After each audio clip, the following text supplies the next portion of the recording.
តើអ្នកដឹងទេថានៅពេលដែលកីឡាករដទៃទៀតចាប់ផ្ដើមចូលនិវត្តន៍ Lionel Messi បែរជាកំពុងសាងអាណាចក្រលុយរាប់រយលានដុល្លារនៅសហរដ្ឋអាមេរិកទៅវិញថ្ងៃនេះ AJ Sport នឹងនាំអ្នកទាំងអស់គ្នាទៅដឹងពីទ្រព្យសម្បត្តិនិងជីវិតដ៏ស៊ីវិល័យរបស់ម្ចាស់ពាន Ballon d'Or 8សម័យកាលរូបនេះនៅទីក្រុង Miami នៅក្នុងឆ្នាំ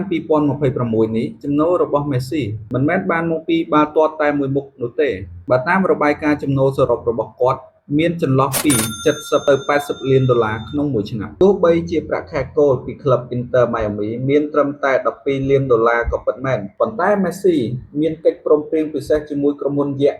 Apple TV និង Adidas ដែលធ្វើឲ្យគាត់ទទួលបានចំណែកប្រាក់ចំណេញរាល់ពេលដែលមានអ្នកទស្សនាការប្រកួតទិញសម្ភារៈកីឡារបស់គាត់អ្វីដែលកាន់តែពិសេសគាត់ក៏មានសិទ្ធិក្លាយជាម្ចាស់ភាគហ៊ុនរបស់ក្លឹប Inter Miami បន្ទាប់ពីគាត់ឈប់ទាត់ផងដែរងាកមកមើលការរស់នៅវិញ Messi បានទិញវីឡាមាត់ទឹកដ៏ប្រណិតតម្លៃជិត11លានដុល្លារនៅក្នុងតំបន់ Fort Lauderdale វីឡានេះមានបន្ទប់គេងចំនួន10កន្លែងហាត់ប្រាណនិងស្ប៉ាផ្ទាល់ខ្លួនរួមទាំងចំណតទូកងាយស្រួលសម្រាប់ក្រុមគ្រួសារគាត់ជិះកម្សាន្តតាមមាត់សមុទ្រសម្រាប់ការធ្វើដំណើរវិញ Messi ជិះយន្តហោះឯកជនប្រភេទ Gulfstream V តម្លៃ15លានដុល្លារចំណែកដែលគួរឲ្យចាប់អារម្មណ៍បំផុតនោះគឺ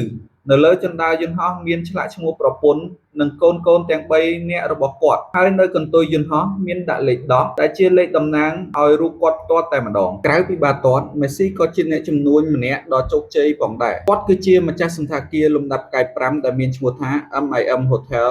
នៅតាមតំបន់ទេសចរណ៍ល្បីៗក្នុងប្រទេសអេស្ប៉ាញមិនត្រឹមតែប៉ុណ្ណោះគាត់ក៏មាន brand សម្លៀកបំពាក់ផ្ទាល់ខ្លួនឈ្មោះ The Messi Store ផងដែរតាមការប៉ាន់ស្មានគិតមកត្រឹមឆ្នាំ2026នេះទ្រព្យសម្បត្តិសុទ្ធរបស់ Messi អាចកើនឡើងរហូតជិតដល់800លានដុល្លារឯណោះចុះសម្រាប់ប្រិយមិត្តវិញតើអ្នកយល់យ៉ាងណាដែរចំពោះជីវិតដ៏អស្ចារ្យរបស់ស្ដេចបាល់ទាត់រូបនេះតើ Messi គឺជាកីឡាករដែលមានជាងគេបំផុតក្នុងโลกដែរឬទេកុំភ្លេចបញ្ចេញមតិនៅខាងក្រោមដើម្បីជួបគ្នាជាមួយ AJ Sport Talk នៅវីដេអូក្រោយទៀតសូមអរគុណ